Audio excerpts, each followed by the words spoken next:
You have been talking to yourself a lot lately. In fact, you've been having a conversation with yourself every single day of your life. Before anyone else gets to say anything to you, before the world gets a word in, before the critics and the doubters and the cheerleaders all take their turns, you've already been in your own shit, in your own head, talking about yourself, about what's possible, about what you deserve, about what kind of person you are and what kind of person you are not. And most people have never stopped to actually listen to what the own conversation in their head actually looks like. Because here is what I know to be true. After sitting across from over 100 people in the past 2 months on my new interview show called Listen Bitch Presents Tell Me Why You're Special, I ask the kind of questions that get past that polished, curated, scripted, surface bullshit version of someone's life. The internal conversation is almost always harsher than anything anyone else has ever said to them. Like, bitch, you're talking worse to yourself than anybody's ever talked to you. The self-talk is more critical, it's more limiting, more relentlessly focused on the gap between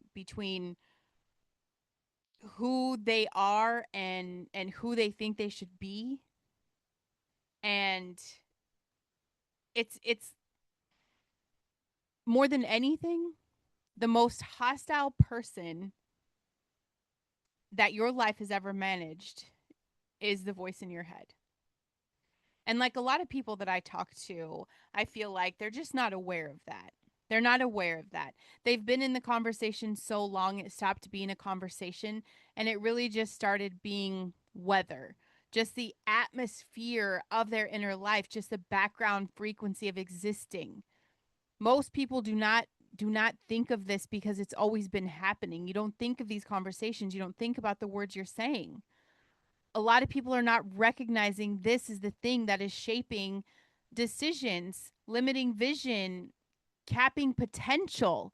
It becomes the ceiling, determining, what they reach for and what they do not even bother reaching for because it's been there since before they could put their finger on what it is. And the words you use about yourself, the words you use about yourself, my friend, are this is literally the most powerful force in your life.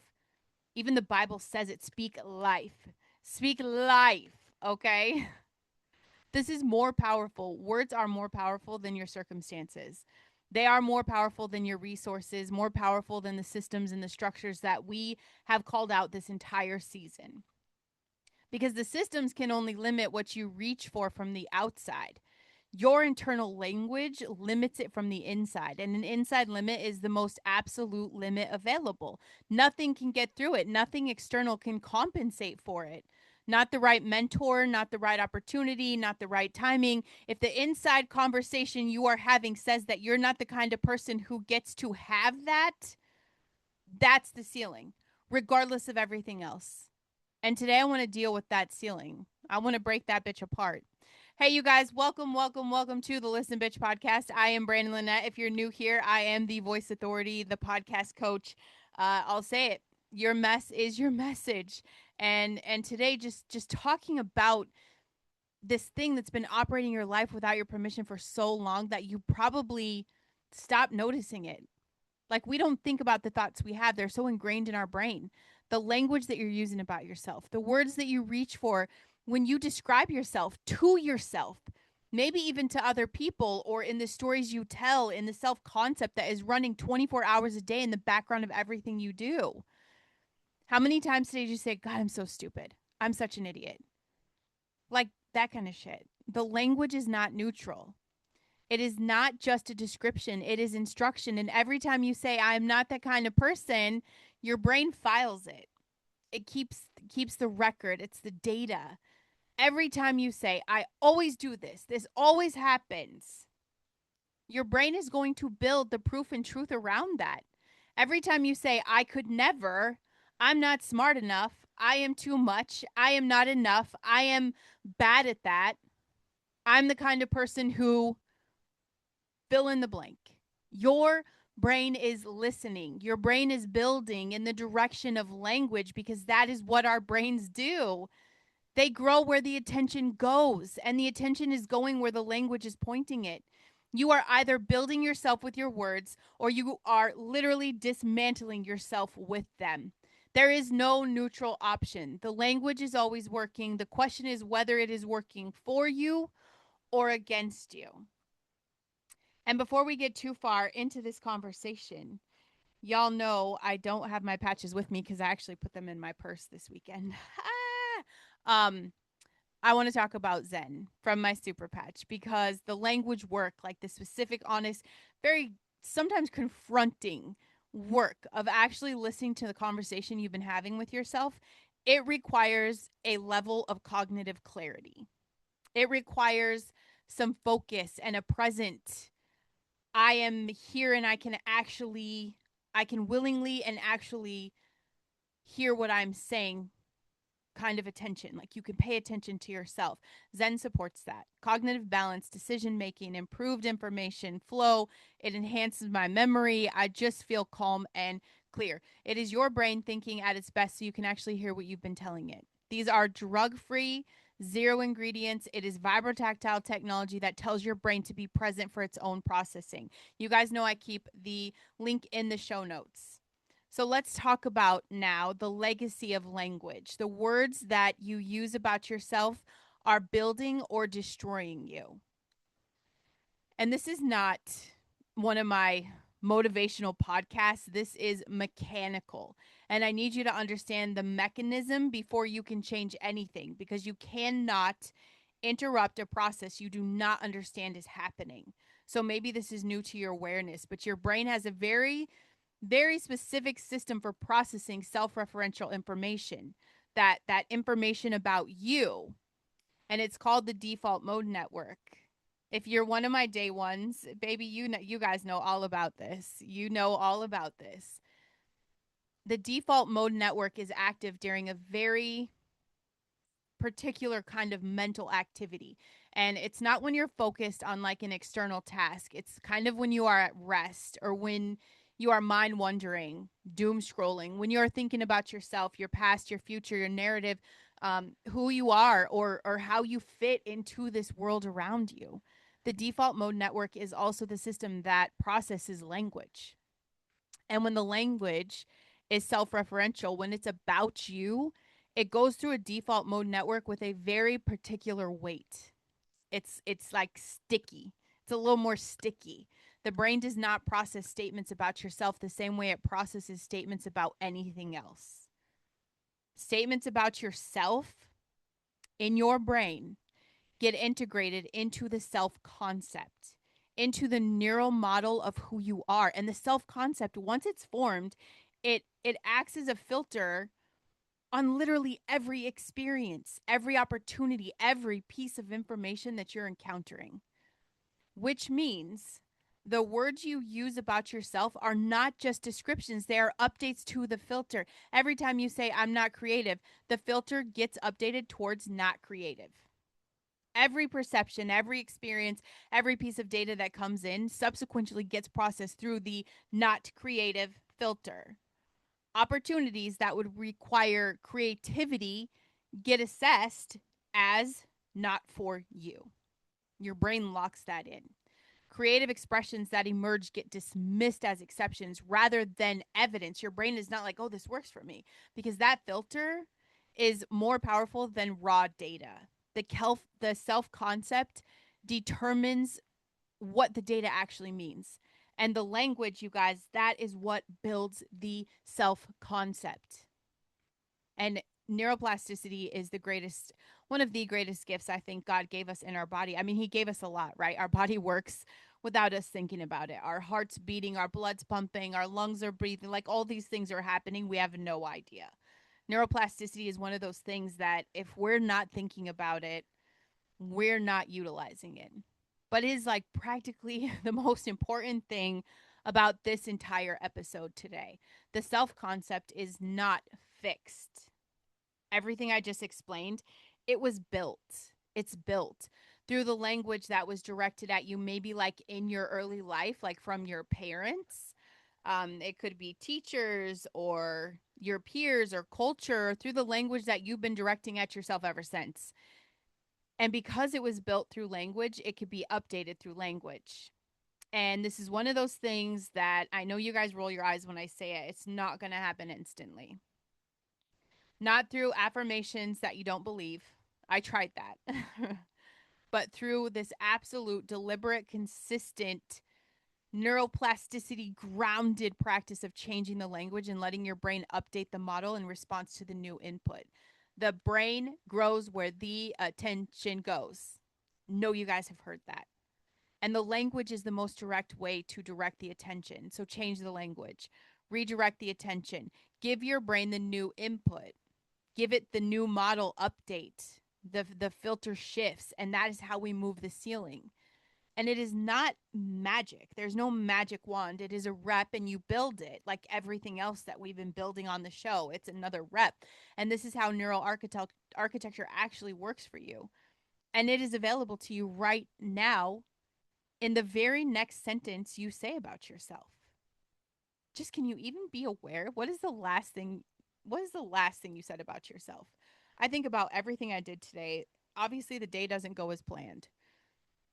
Doesn't go as planned because I'm a mom and that's kind of the arena I've stepped into, right? I mean, here I am recording Listen Bitch podcast at 10 o'clock at night when you guys are used to it in the morning.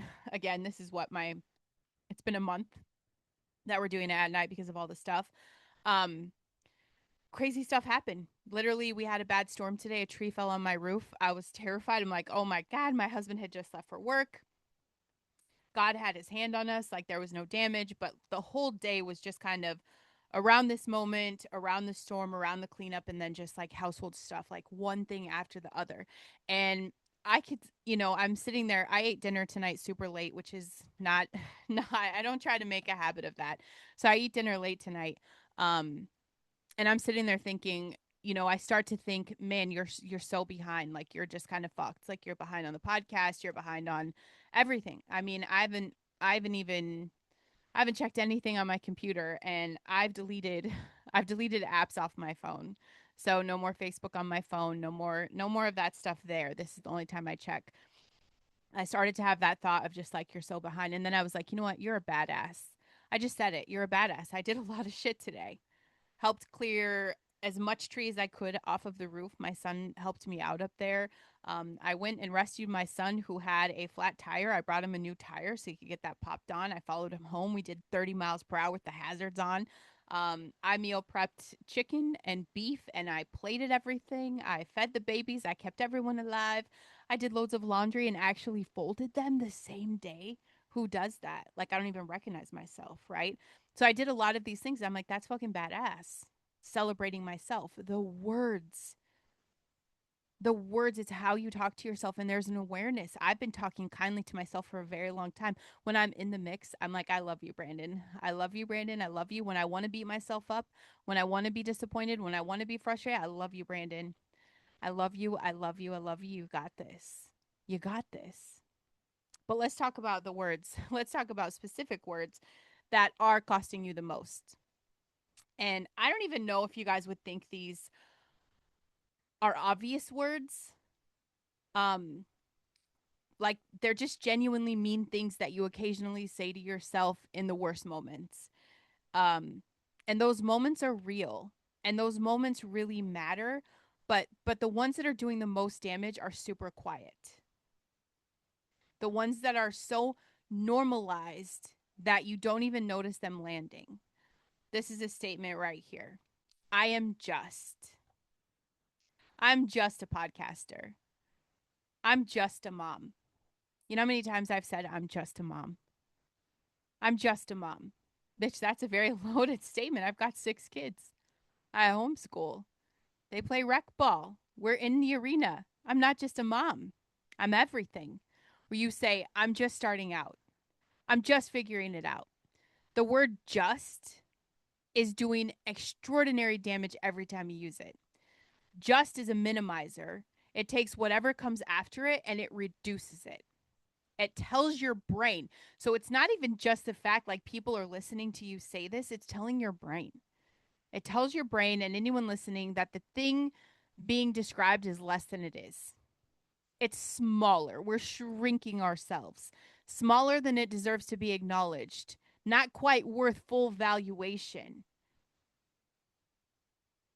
In my intro, I say I'm Brandon Lynette, the podcast authority, the voice authority. I'm not like I'm just a podcast coach. Bitch, I am the voice authority. That's it. Like there is no I'm just. You see the difference of that? You if you're leading with just, you have already undercut yourself before anyone else gets a chance to. Or this one is good. I'm not that kind of person. I'm not that kind of person. This one is particularly expensive because it's so definitive. Not that kind of person implies a fixed category.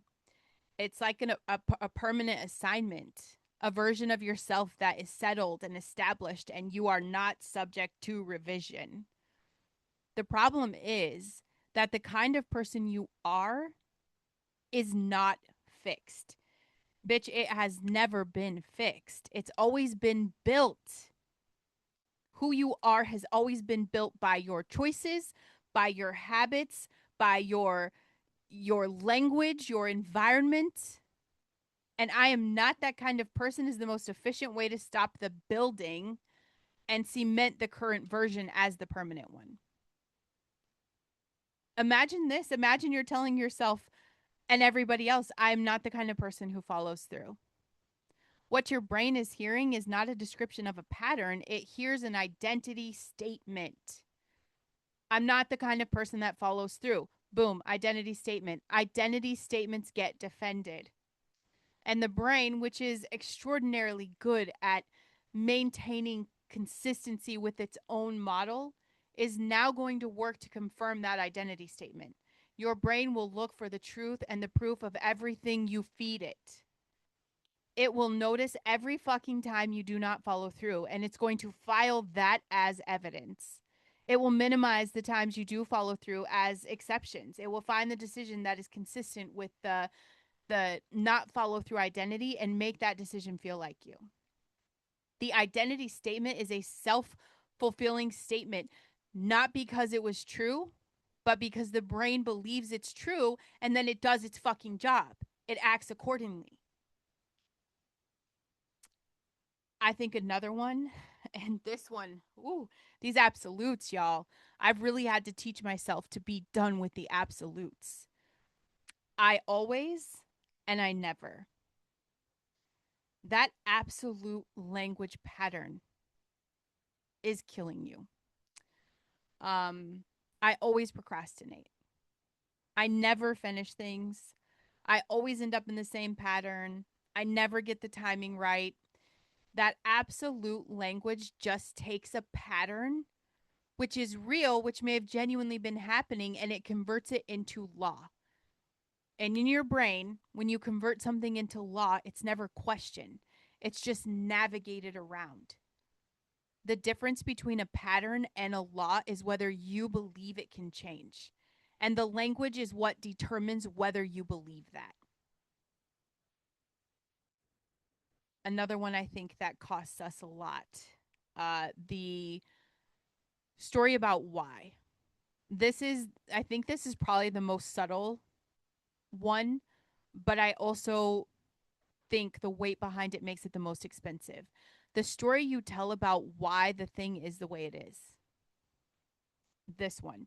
And I've heard this through so many conversations. Um, the why. Because I grew up with this. Because I was shaped by that. Because of what happened to me. The because is not the problem. Understanding the casualty of your pattern is genuinely useful. The problem is when the because becomes the ceiling, when the explanation becomes the prediction, when the story of why it happened is extended into a story of why it it it can't change. That extension from explanation to inevitability is language. And the cool thing is that language can be changed. I just think that a lot of people don't talk about this like they should. The language you're using about yourself was not generated entirely by you. A significant portion of it was installed. It was installed by systems that needed you to see yourself in a particular way in order to function the way they need you to function. Okay.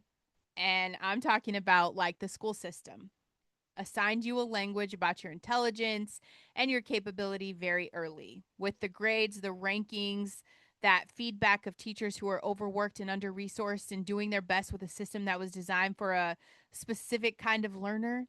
All of that generated language about you. Smart or not smart, good at this or bad at that, college material or not, advanced or remedial. And that language went into the default mode network, and the default mode network built that self concept around it. And you've been living inside that self concept ever since, including the places where the self concept was generated by a system that was not actually measuring what it thought it was measuring. That's why I homeschool, baby. That's why I homeschool. The advertising industry, oh, come on, y'all. They installed the language of inadequacy. You are not thin enough. You're not young enough. You're not put together enough. You're not far enough along. You're not productive enough, not successful enough. The industry's survival depends on the specific, consistent, relentless delivery of the message that you aren't shit and you're not quite there yet. Because not quite there yet is a market, and the market needs to be kept alive. And the language of inadequacy is how the market is kept alive. Every message that reinforces the gap between who you are and who you should be is a language installation. And the installations have been happening every day for your entire life. And even religious environments. And I say this like, y'all know I'm working on my relationship with Christ. Year number 3 being locked in as he is the grounding for me. So hear me carefully here when I say this. It it does install language that was supposed to produce humility instead of and it produced shame. That's it. It created shame. The specific language about unworthiness that some traditions use to describe the human condition has for some people landed as theological accuracy. And it there's their permission to stay small, to not step into the full expression of the gifts, to believe that visibility is pride, obscurity is holiness. That language was never from God. It is from a misreading of scripture through a lens of culture that needed manageable people. You know, a church makes money the more people that are in there, and the softer they get, the more people feel accepted. That's what happens. And so we push the language, and then we get you in there, and then we make you feel like you're not enough so that you feel like you have to stay there. We're going to tear you down, but we're not going to build you up. We're going to just keep you here so you know the work lasts forever and make you feel dependent on something other than Christ. This has been doing damage in the self concept of gifted and called and genuinely faithful people for a very long time. So I'm just telling you that the language that has been installed in you is not the truth about you. Some of it was accurate feedback from people who genuinely saw you, but a significant portion of it is the output of systems that needed you to see yourself in a particular way. Because that's how they make the money. And you have the authority to audit it now. This show is giving you permission to examine it, to decide what stays and gets updated. And not because you get to make up who you are, but because the language was never entirely objective to begin with. It was always shaped by the people and the systems that delivered it. And some of these people and systems did not know you. They did not see you. They did not see who you were. They didn't have the full picture. And their language does not deserve a permanent installation in the most central architecture of your life. You understand?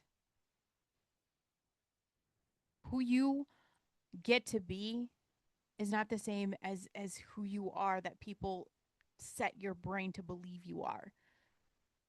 And come on, y'all, we all have the language. One of the words that probably did the most damage to me, it wasn't even a harsh one either. It was one of those subtle ones. And it was almost. Almost.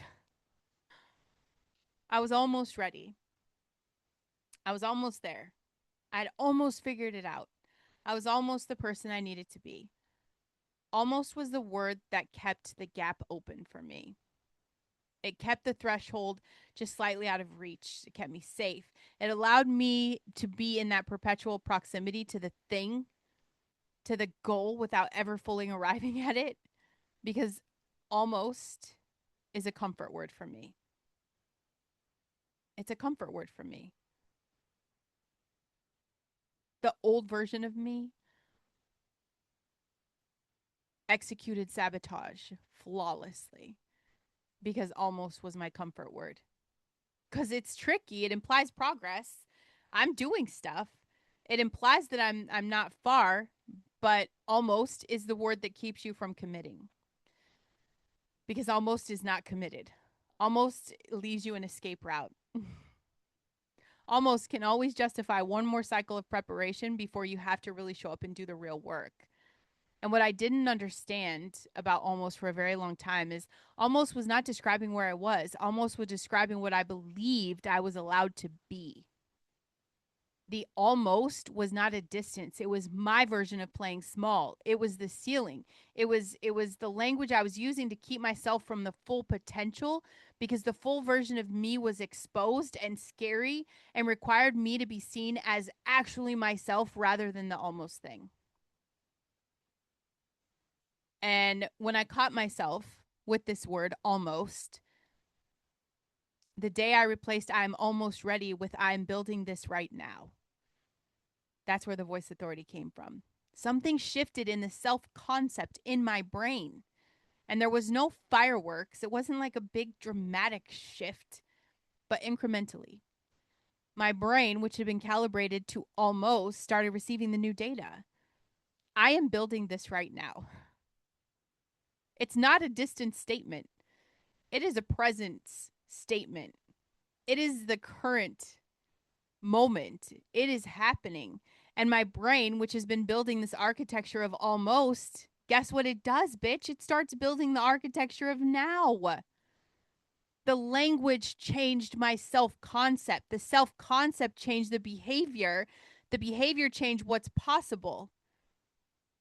And I am here. I am creating now, not because the external circumstances changed. It's because my internal filter changed and everything looks different through a different filter. You know that because we don't recognize anybody anymore in person after we've been on social media with these damn filters. People are like, hey, remember me? We're Facebook friends. No, I absolutely do not. Can you just show me your fake picture? What is your version of almost? What is it? What word or phrase have you been using that sounds like progress and functions like the ceiling? I want you to name it. I want you to say it out loud. And then I want you to decide today, right now, right motherfucking now, to replace it with something that points in the direction you're actually going. I had this guy on my interview show who spent like 15 years introducing himself as trying to be a writer. 15 years. He had been writing consistently, seriously, like he's doing it. He's honing in on the craft. He has the real intention. He completed work. He even improved, got better. He developed a voice. But in every introduction, in every conversation about his work, every time language is going to represent his world, he's just trying to be a writer. Not a writer, trying to be one. And he told me that somebody in a conversation called him out on it. You've been writing for 15 years. At what point do you stop trying and you just be? Ooh, you know that felt like a punch in the gut. He didn't have an answer. And it's not because the question of is unfair. It's because the answer is super uncomfortable. The answer was that trying to be protected from him from the evaluation of being. If he was still trying, then the work was not yet ready to be judged as a writer's work. Nobody had to really see it because he was just trying. So it gave him room for all the judgments and the critiques. It couldn't touch him because he was just trying. It was still in progress. Not he wasn't being accountable. Trying to be is the linguistic escape hatch from the full exposure of being. He changed the language, started introducing himself as a writer. Just a factual statement, just very simple. I'm a writer. And he told me the change in how people responded to him, the conversations that opened up, the opportunities that came to the surface, the way he was just taken seriously in rooms he had not been taken seriously in before was immediate. Not because he got better at writing, but because the language changed the way he occupied the space, the way he took up the room, and the way people read him. And he told me something else, that the biggest change was internal.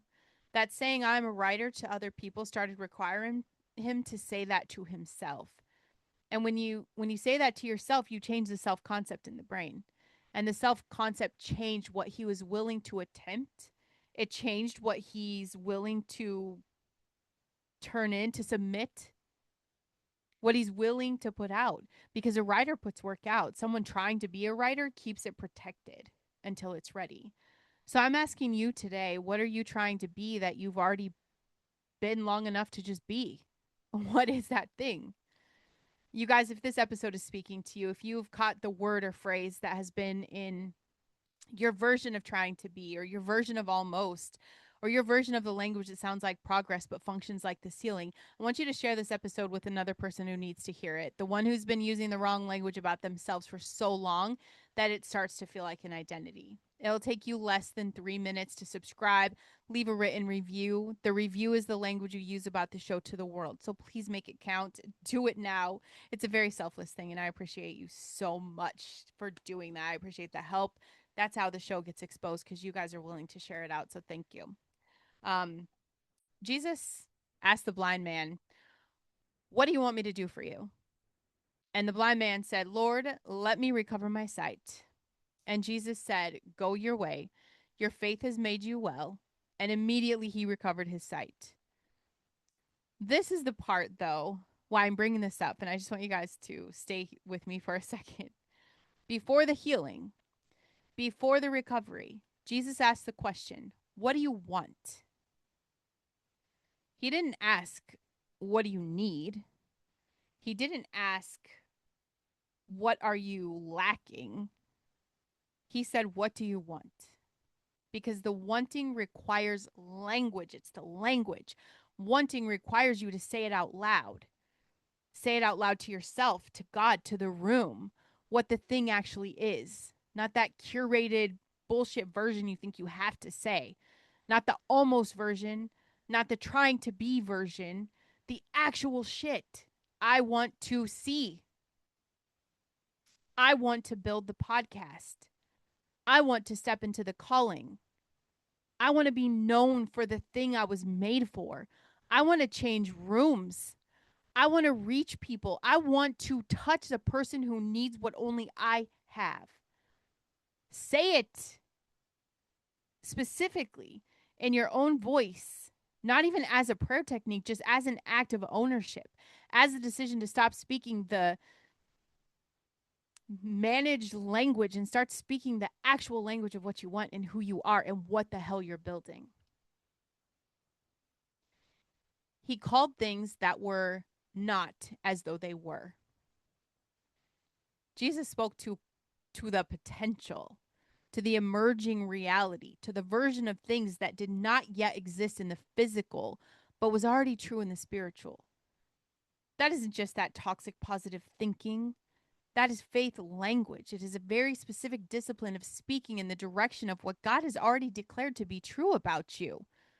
Not what the school system said, not what your parents said, not what the advertising industry installed, not what the religious misreading installed.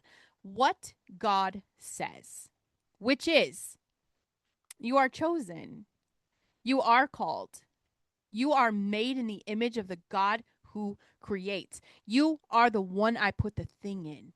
That's what he says to you. Say that in your own voice to yourself first. And then you come back out and you say it to the world. The language of faith is not something you could pretend about. It's not pretending, it's declaring. It is a very specific act of aligning your words with a truth that is more than the current circumstances. It is saying, I am building this, not because it's fully built, but because the building is happening and the builder is me, and the God who put the calling in me is not surprised about where I am in this process. That language said consistently, said with the faith that moves from almost to now, is the most powerful thing you will ever do. More powerful than any strategy, more powerful than any platform, more powerful than any system you put into place to grow your potential, to grow the business, to grow the thing. Say the right things about yourself. Let God's language about you become your language about you, and watch what happens to that ceiling. The action I want you to take this week, and this is deeply practical, I want you to do a language audit, not of what you say to other people, of what you say to yourself. 3 days. I know, are you like, what? You're not saying one? 3 days. Every time you catch a self-referential statement, write it down. Not in a journaling kind of way, just a fucking running list. Keep in your notes, whatever you do. The things you think about yourself throughout the day, the labels you apply, the assessments you make, the stories you tell yourself about why things they are the way they are. 3 days. And at the end of 3 days, I want you to read the list. And then I got 3 questions. I just threw y'all off, right? Like y'all are panicking because they're like, she did not say one. She just always says one. Today, the magic number is 3. I want you to ask 3 questions. Is this actually true? Or is it a pattern I've been calling a law? Is this description or is this the ceiling? Is this my language or did someone else install this and I just kept it? Then I want you to identify the 3 most expensive items on the list. 3. Magic number is 3. The 3 things that are doing the most damage. That language, the 3 words that if updated would have the most downstream effect on what you reach for. It would affect most what you build, what you believe is available to you. Write the replacement. No toxic positivity. I want accuracy. I want the thing that is true in the direction of your calling. Write the thing that says what you are actually building instead of the distance you have left to go. And then say the replacement language out loud every morning. Not the affirmations that I fed you guys 3 years ago. Okay? That was performance. We were trying. We were winging it, baby. Okay? We were becoming. We weren't being. This is an update that I need you to install in your brain because the default mode network processes self-referential language whether you believe it yet or not. Whether you think I know my shit or not, before you do your research, if that's just how it fucking works, okay? Repetition. I did use reps, right? I used reps. Maybe I didn't say just one, but we've got the reps. That's the mechanism. The belief will follow the repetition. So give it the repetition. I am here because I want you to be better today than you were yesterday. I want you to be better tomorrow than you are today. I want you to say better things about yourself today. And tomorrow I want you to say them with even more conviction. And then we're going to rinse and repeat until the ceiling doesn't exist in your life and you're just in your potential. This version of you that has been sitting on your fucking magic, the one that's been carrying your calling and that potential, and you're not deploying it. The version of you that has been in the almost for too long, the one that's been trying to be instead of just being, that version was built with language specifically by specific people. That version is going to be rebuilt also with language, also specifically, but by you right now. You get to choose it. I talk to people who have been running the wrong language about themselves for years, who have been in the almost, in the trying to be, in the I'm not that kind of person, or, and they have no idea the ceiling they keep bumping their head on is made of words. That ceiling you keep bumping your head on, those are your words, directed at yourself, reinforced simply by years of repetition, hardened into the self concept that filters every opportunity and has limited every reach for you. And when these people that I talk to, when they change the language, when they actually practically really change what they say about themselves consistently, the ceiling moves. And it's not because the circumstances change. So stop using that. Stop being a victim of circumstances. It's because your self concept updates. And the updated self concept reaches for different things. And that's where things get built when you reach for something different. I help people find the language every day. That absolute calling a signed language that replaces the installed limitations with the truth of what God put in you. And then I help these people build their voice out, whether it's a podcast or a book or a TED talk, whatever it is. It's going to deliver language to the people who need to hear it, because your language, the real version of your story, the accurate version of who you are and what you're building, is the thing someone else needs to update their own self-concept. Your guys' mess, your mess, everyone listening here, your mess is your message. And the language of your mess is the most powerful thing you have. It's the thing that reaches. It's the thing that connects you. It's the thing that makes you relatable. It's the thing that walks into someone else's internal conversation and says, you can update this too. I am just that person that's here to show you, if she could do it, I could do it. If I could do it, you could do it. If I could do this, anyone could do this. If you feel called, definitely come work with me. You guys check the show notes. Tell me what language you've been running. Tell me what the truth underneath it is. And then I double dog dare you to come on my show that is called Listen Bitch Presents Tell Me Why You're Special. Everybody has a story. Yes, you. No matter how much you argue with me, I will continue to explain to you every single day that your mess is your message and you have a place on my show. For now, tonight, say the right things about yourself. That's it. I just want you to be better today than you were yesterday, and be better tomorrow than you were today. I love you guys.